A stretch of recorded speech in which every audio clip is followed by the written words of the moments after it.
लेकिन short notes के question को भी आप आंसर करने जाते हैं तो मेन प्रॉब्लम होता है कि इसमें किन किन इम्पॉर्टेंट आयाम को आप लिखेंगे। तो इसका आंसर अगर आप लिखने जाते हैं तो सबसे पहले भूमिका तो आपका बहुत ही महत्वपूर्ण है। भूमिका के बाद क्या लिखेंगे? कारण लिखेंगे, यानी आपको कारण की बात करनी होगी। कारण के बाद इसका लक्ष्य क्या था, इस आंदोलन का लक्ष्य क्या था। फिर इस आंदोलन की प्रकृति की बात आप करेंगे, इस आंदोलन का प्रभाव क्या हुआ और इस आंदोलन की सीमाएं क्या रही और इस आंदोलन का महत्व क्या रहा, और फिर आप निष्कर्ष लिखेंगे। ध्यान ही रखना है कि हिंदी माध्यम के विद्यार्थियों के सामने समस्या ये है कि वो पढ़ते तो खूब हैं लेकिन क्वेश्चन का आंसर लिखने का प्रैक्टिस नहीं करते, और जहाँ प्रैक्टिस करते भी हैं वहाँ पर भी क्या होता है कि साइंटिफिकली उनको ये नहीं बताया जाती है कि इस पर्टिकुलर जो क्वेश्चन है, जो बड़ा ही सिंपल क्वेश्चन पूछा गया है, इसके आंसर में आप क्या लिखोगे, कैसे लिखोगे आंसर। तो देखिए, ये महत्वपूर्ण आयाम आपको टच करना है, और ये महत्वपूर्ण आयाम टच करना है आंसर लिखने में। तो हमें क्या करना है, पॉइंटर फॉर्म में लिखना है। तो पहला कि भूमिका कैसे लिखें। देखो, भूमिका बहुत महत्वपूर्ण होता है। जब आप क्वेश्चन का आंसर लिखती हो तो भूमिका जो है उसका रोल बहुत ही इम्पॉर्टेंट है।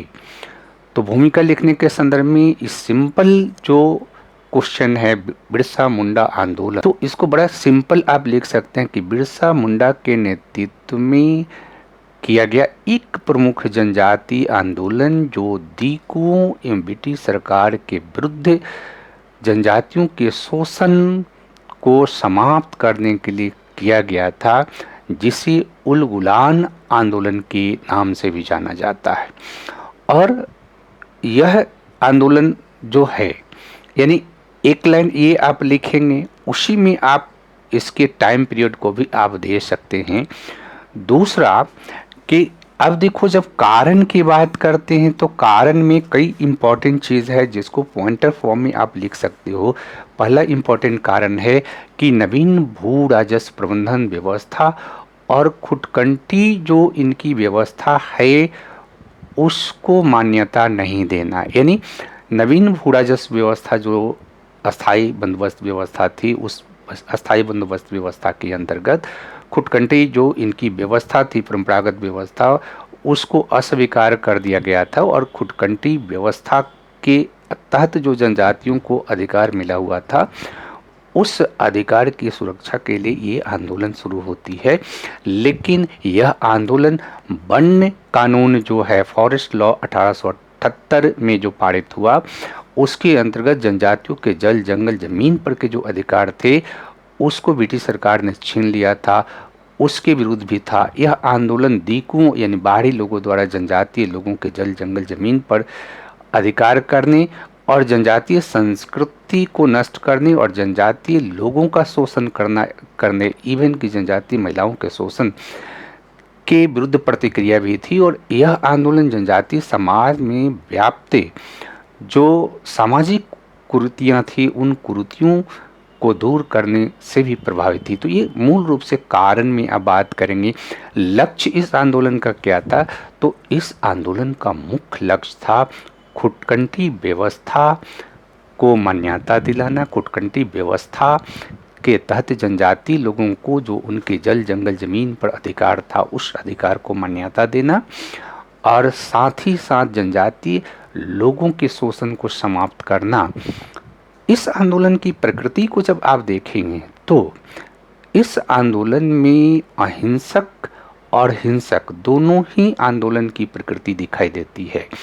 क्योंकि सबसे पहले बिरसा मुंडा ने जब इस आंदोलन की शुरुआत की तो उन्होंने वन कानून का प्रतिरोध जो है शांतिपूर्ण तरीके से 1895 ईस्वी में करने का प्रयास किया, आवेदन निवेदन प्रतिवेदन के माध्यम से, जिसको अस्वीकार कर दिया गया। एक तरह से जो सरदारी आंदोलन था, उस सरदारी आंदोलन की निरंतरता इसमें दिखाई देती है।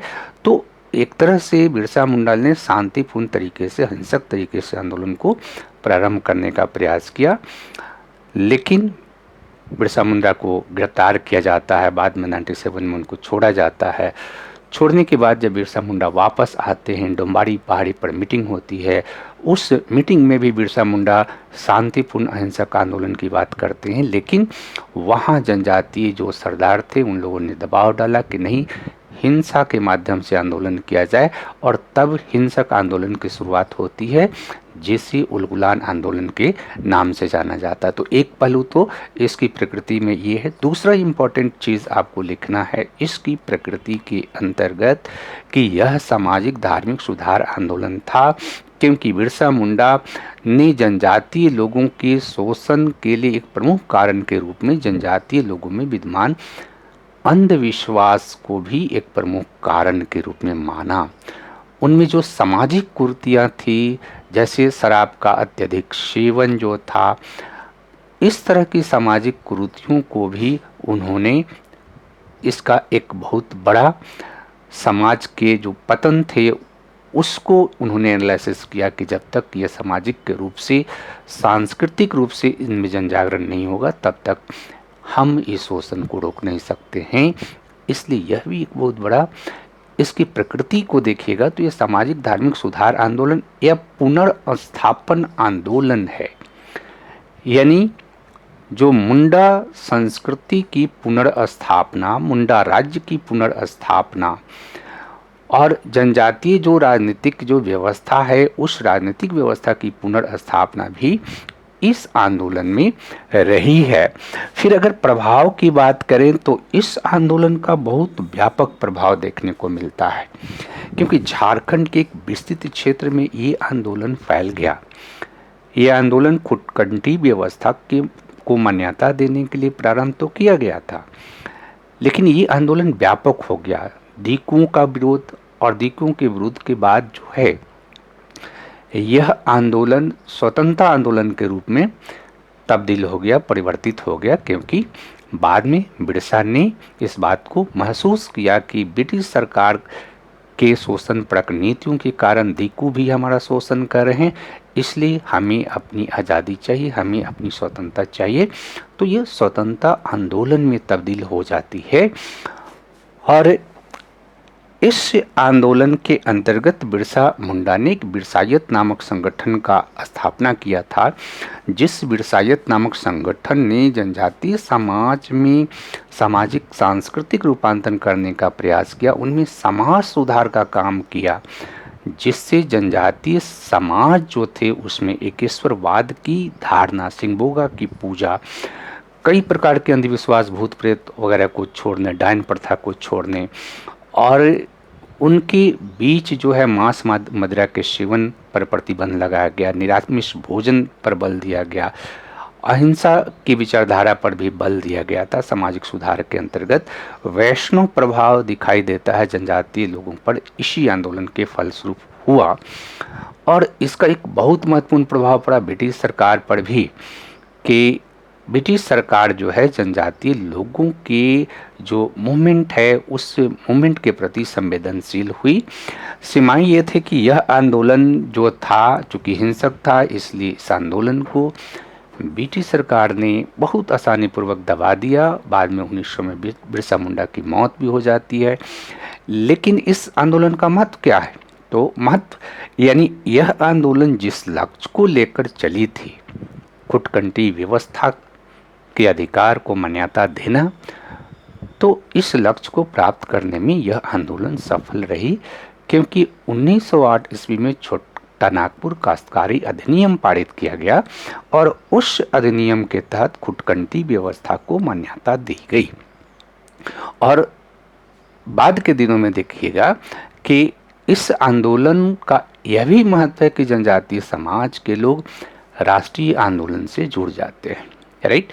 तो ये तो इसके मेन पॉइंट हुए। निष्कर्ष में आप लिख सकते हैं कि इस प्रकार उलगुलान जो आंदोलन है, ये जनजातीय आंदोलन में एक विशिष्ट प्रवृत्ति को रेखांकित करती है, जिसकी निरंतरता बाद के भगत आंदोलन में भी दिखाई देती है। और यह आंदोलन राष्ट्रीय आंदोलन में जनजातीय लोगों की भूमिका को भी बढ़ाती है और रेखांकित करती है। तो